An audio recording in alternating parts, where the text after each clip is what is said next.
Assalamualaikum warahmatullahi wabarakatuh. Perkenalkan, nama saya Lydia Nanda Pratiwi dengan NPM 2359201012. Di sini saya akan mempresentasikan atau membahas 3 kasus nyata di Indonesia di mana audit testing yang lemah membiarkan fraud berjalan tanpa terdeteksi dan merugikan negara lebih dari 17 triliun.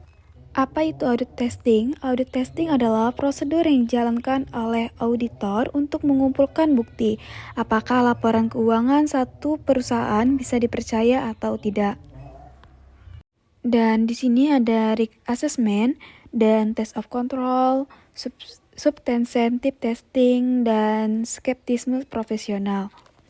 Dari keempat ini kita harus berjalan bersamaan karena suatu lemah fraud bisa lolos, dan itulah yang terjadi di kasus-kasus berikutnya.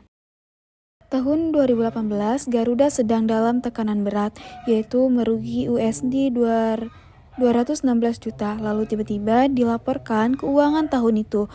Perusahaan tercatat untung USD 809.000, perubahan dramatis yang sangat mencurigakan. Apa yang terjadi? Garuda menandatangani kontrak dengan PT Mahata senilai USD 239,94 juta untuk layanan in-flight connectivity selama 15 tahun. Tapi seluruh nilai kontrak itu yang seharusnya dicatat bertahap dibukakan sekaligus sebagai pendapatan 2018, padahal layanan yang belum diberikan. Untungnya, dua komisaris mencurigakan ini menolak tanda tangan dan melaporkan ke OJK. Dari situlah skandal terbongkar, di mana auditornya SA315 gagal mendeteksi resiko salah saji material pada transaksi Mahata. SA500 tidak memperoleh bukti komponen atas pengakuan pendapatan USD 239,94 juta, dan substansi test memverifikasi apakah syarat PSAK 23 soal pengakuan pendapatan sudah terpenuhi. Untuk sanksi denda Rp 100 juta per pihak, KAP diperintahkan perbaiki prosedur mutu. Di sini ada PT Jiwasraya, yaitu PT Jiwasraya adalah kasus yang paling mengkhawatirkan. Bukan hanya karena kerugian yang mencapai 16,81 triliun, tapi karena berlangsungnya selama 13 tahun lebih tanpa adanya yang bertindak. Pada tahun 2006, BPK mencatat Jiwasraya mulai membekukan laba palsu. Investasi beresiko dimulai tanpa adanya kajian. Dan pada tahun 2014 sampai dengan 2015, bukannya berbenah, Jiwasraya malah meluncurkan produk JS Saving Plan dengan imbal hasil 9-13% per tahun, jauh di atas pasar. Dana nasabah diputar instrumen beresiko tertinggi. Tahun 2017, akuntan publik akhirnya beropini tidak wajar. Kekurangan cadangan teknis senilai 7,7 triliun, tapi perusahaan tidak memperbaiki laporan keuangannya. Dan pada tahun 2019, gagal bayar sekitar 17.000 nasabah. Pemerintah turun tangan dan BPK audit investigatif. Di sini ada PT Indofarma. PT Indofarma adalah BUMN farmasi yang terdaftar di BEI. Artinya laporan keuangan wajib diaudit setiap kuartal. Tapi front tetap berjalan dari 2020 hingga 2023. Modusnya 3 lapis dari pendapatan dicatat tanpa transaksi real, aset digelembungkan, dan kewajiban disembunyikan. Kombinasi ini menciptakan ilusi perusahaan sehat sampai akhirnya gaji karyawan pun tidak terbayar. Kasus baru terungkap ketika BPK mengembangkan pemeriksaan kepatuhan menjadi audit investigatif. Pada Mei 2024, laporan diserahkan ke Kejaksaan Agung dan kerugian negara mencapai senilai 371,8 miliar. Tabel ini menyandingkan ketiga kasus. Ada 3 hal yang saya ingin bahas. Yang pertama, ada durasi front berbeda jauh.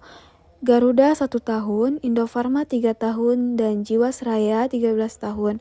Artinya, semakin lama front tidak terdeteksi, semakin besar ia tumbuh.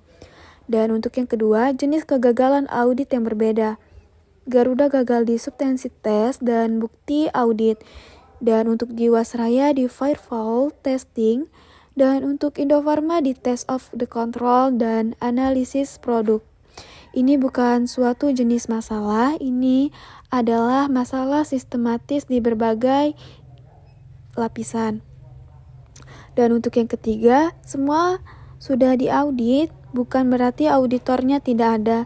Auditornya ada, tapi kualitas prosedurnya tidak memadai. Kehadiran auditor bukan jaminan atau kualitas prosedurlah yang menentukan. Dan dari sini kita bisa menarik pola yang berulang di ketiga kasus. Di sini ada 4 pola kegagalan yang muncul konsisten di ketiga kasus. Yang pertama, risk assessment dangkal, yaitu auditor tidak cukup memanggil di mana resiko fraud paling besar. Padahal ini adalah pondasi seluruh audit. Kalau pondasi rapuh, semua prosedur di atasnya bisa sia-sia. Dan yang kedua ada skeptisme profesional rendah. Dan yang ketiga itu ada bukti audit tidak komponen. Dan yang keempat ada test of control lemah. Dan di sini ada 4 rekomendasi yang bisa kita ambil. Yang pertama ada perkuat fase risk assessment, dan yang kedua tingkatkan kualitas substantive testing, dan yang ketiga yaitu jaga skeptisme profesional, dan yang untuk keempat perkuat tata kelola audit. Dari 3 kasus tadi, satu pelajaran yang paling penting yaitu audit bukan formalitas. Ini adalah garis pertahanan terakhir kepercayaan publik terhadap laporan keuangan. Ketika audit testing lemah, fraud tidak terdeteksi bertahun-tahun. Ketika fraud tidak terdeteksi, kerugian menumpuk dan lebih dari 17 triliun.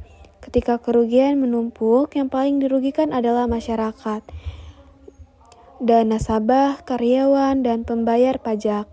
SA 315 dan SA 500 bukan sekedar kode yang perlu dihafal, itu instrumen perlindungan dari publik. Dan skeptisme profesional bukan pilihan, dan itu kewajiban etis seseorang auditor.